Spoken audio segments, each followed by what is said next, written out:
Sebelum menonton, jangan lupa like, subscribe, dan tekan tombol lonceng. Selamat menyaksikan. Halo Sobat Eljon, kembali lagi di Eljon Medical Forum, masih bersama saya Cynthia, dan kita akan masih membahas mengenai kutu dan cacing pada anjing. Masih bersama narasumber kita ada Dokter Hewan Elizabeth Inike atau Dokter Ike dari Klinik Hewan Dian Malia.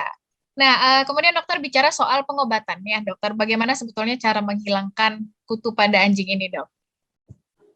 Ya, pengobatannya ada beberapa yang jelas untuk lebih tepat sasarannya, saya sarankan tetap harus dibawa ke vet klinik ya, orang semua.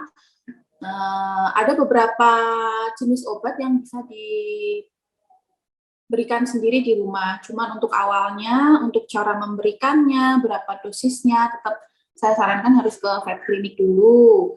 Nah, yang bisa diberikan di rumah tadi, contohnya adalah tetes kutu. Udah ada berbagai macam merek tetes kutu di Indonesia ini yang masuk. Ada mulai yang harganya puluhan ribu sampai ratusan ribu pun juga ada. Ada yang isinya hanya khusus untuk kutu, caplak, pinjal, ektoparasit.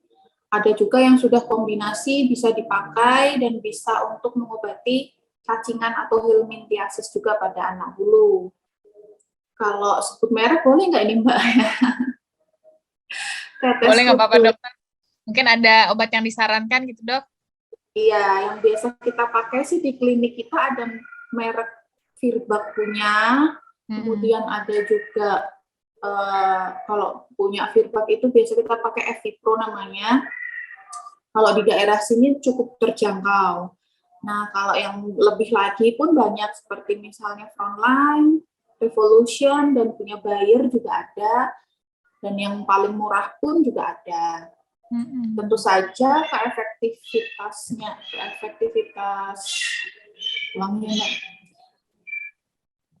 tentu saja efektivitasnya berbeda ya, mulai dari yang harganya murah sampai yang harganya mahal itu.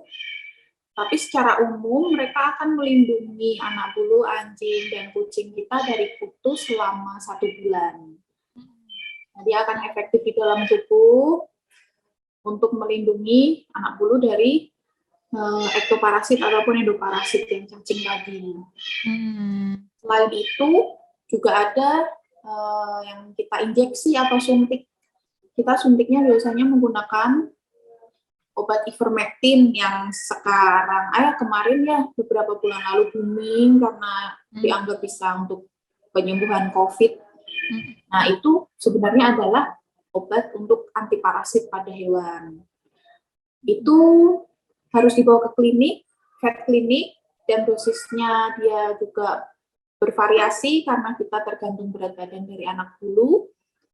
Kemudian juga penggunaannya harus sangat diawasi karena tidak boleh sering dan ada jeda waktu tertentu seperti misalnya pada kasus tungau atau skabiosis kita pakai jeda 2 minggu.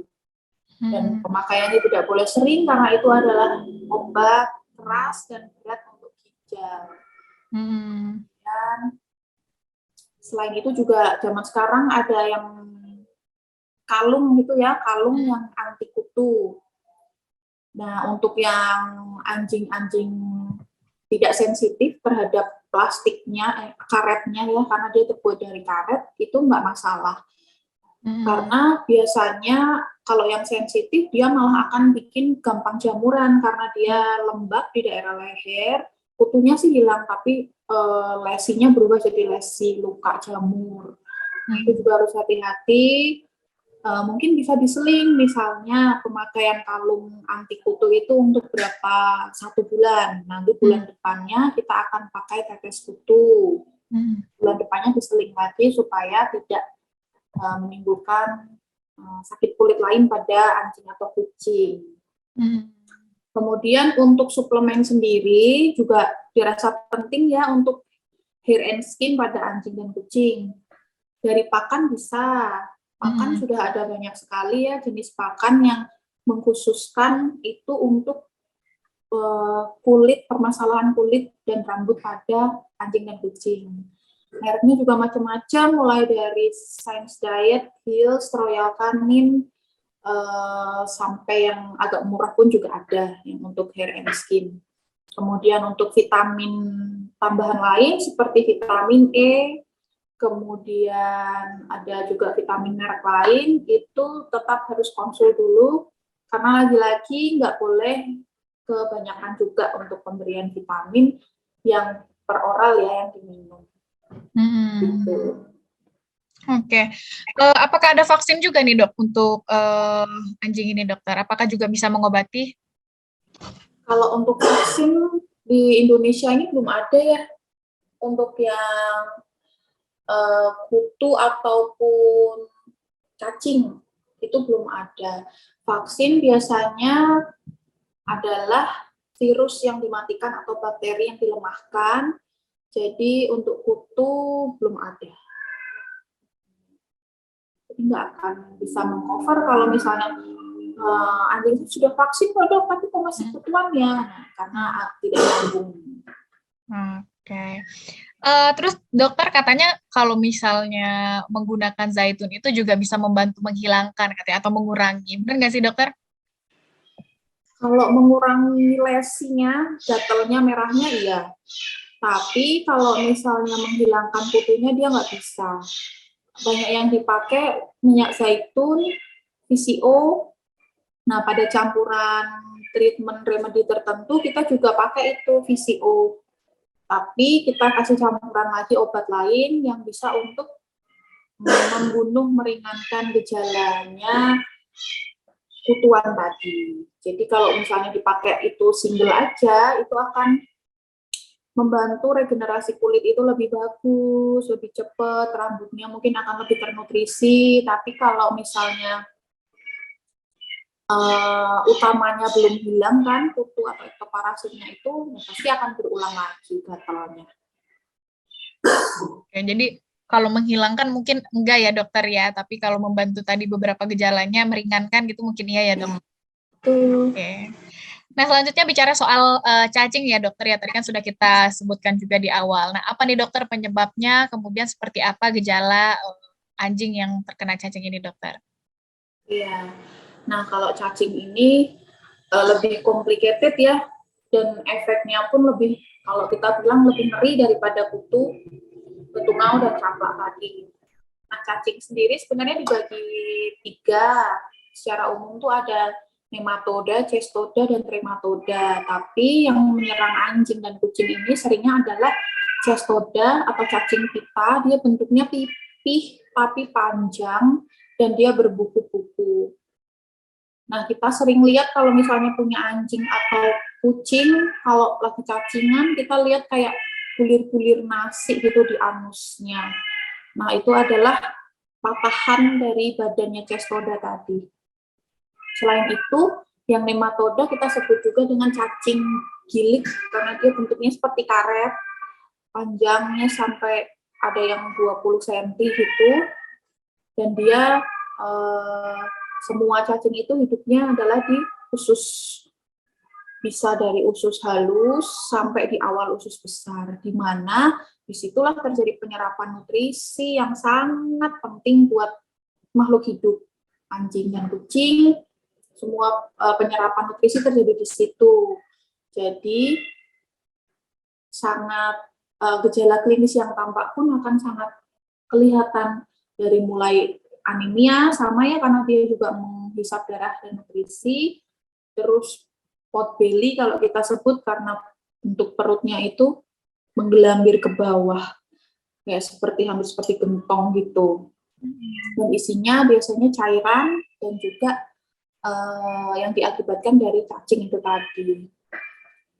Kemudian selain anemia dan pot belly, karena nutrisinya juga nggak diserap sama tubuh hewan, jadi kita mengasih nutrisi ke cacing, hewannya akan mengalami anoreksia, dia akan kurus, terus rambutnya juga akan kusam dan kering seperti akibat dari parasit yang lain. Nah, kalau sudah seperti itu akan sangat fatal jadinya, karena nutrisinya nggak ada, cacingnya banyak, apalagi kalau menyerang papis atau kitten, itu bisa menimbulkan kematian yang cepat, rapid gitu. Dan itu biasanya kalau di daerah sini ya, penyebab kematian kitten atau papis terbesar karena cacing. Gitu. Oke. Bagaimana cara mengatasinya, dokter, kalau cacing ini, dok? Nah, cacing ini kan sumbernya macam-macam, tadi Mbak, bisa dari gigitan pinggang. Yang satu yang harus kita pahami juga bahwa dia bisa tularkan dari induk ke anaknya. Jadi penting juga buat indukan-indukan yang hamil, sebelum hamil mungkin ya, obat cacingnya harus lengkap dulu. Vaksinnya juga harus lengkap supaya apa? Papis dan kitten yang lahir tadi nggak terlalu berat gitu membawa penyakit bawaan yang dari induknya. Mungkin kalau induknya dia nggak kenapa-kenapa karena dia sudah antibodinya kuat. Tapi beda dengan papis dan kitten, dia masih kecil, bahkan dia mau minum ASI pun, ASInya ada telur cacingnya kalau induknya tidak di obat cacing sebelumnya. Kemudian untuk cara mencegahnya ya tadi ya, dengan obat cacing induknya jelas. Kemudian kalau misalnya kita tahu pup, biasanya cacing keluarnya dari pup atau sampai dia muntahnya ada cacing, bentuk cacingnya. Nah, di saat kita tahu itu terjadi harus segera kita obat cacing, tapi harus dibawa ke vet klinik dulu karena di saat kondisinya kurang bisa untuk diobat cacing, kita akan tunda dulu. Kita akan obati dulu diarenya, mungkin muntahnya selama 1-2 hari, baru kita akan berikan obat cacing sesuai dengan dosis yang ditentukan. Kalau obatnya satu-satunya ya emang cuma obat cacing. Nah, isinya sendiri, orang semua bisa memilih yang paling lengkap. Saya tidak menyarankan yang tetes ya. Kalau di pet shop kan banyak ya dijual yang tetes, tapi saya menyarankan cari yang isinya lengkap.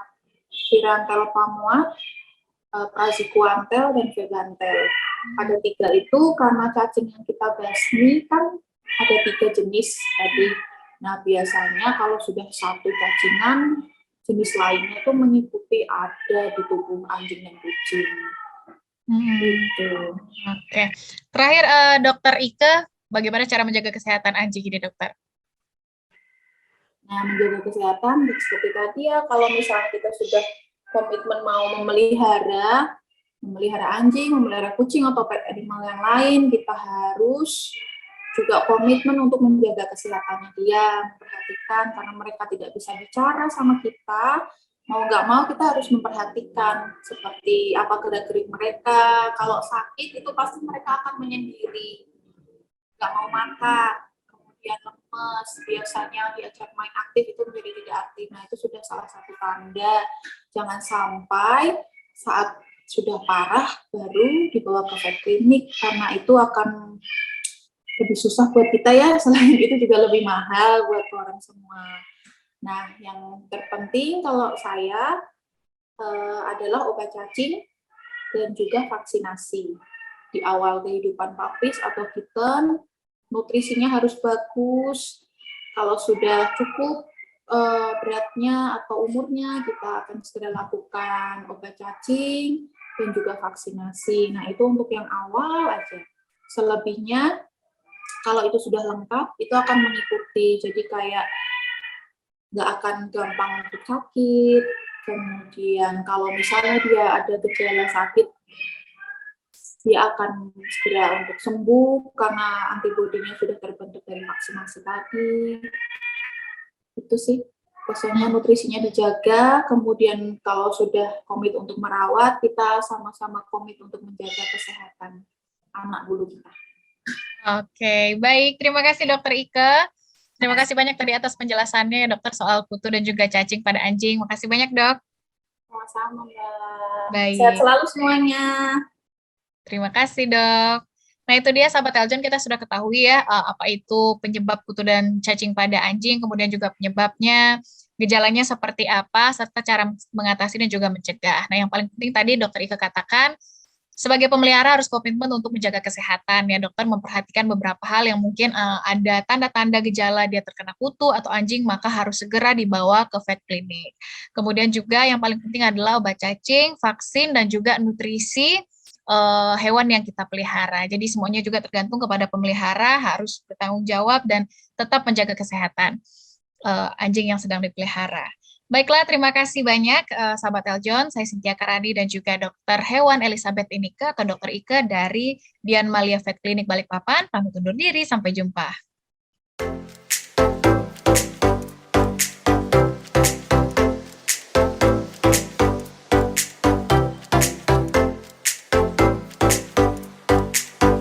Kalian udah pada nonton kan? Nah, sekarang giliran kalian untuk tekan tombol subscribe, like, dan juga tekan tombol loncengnya. Dah!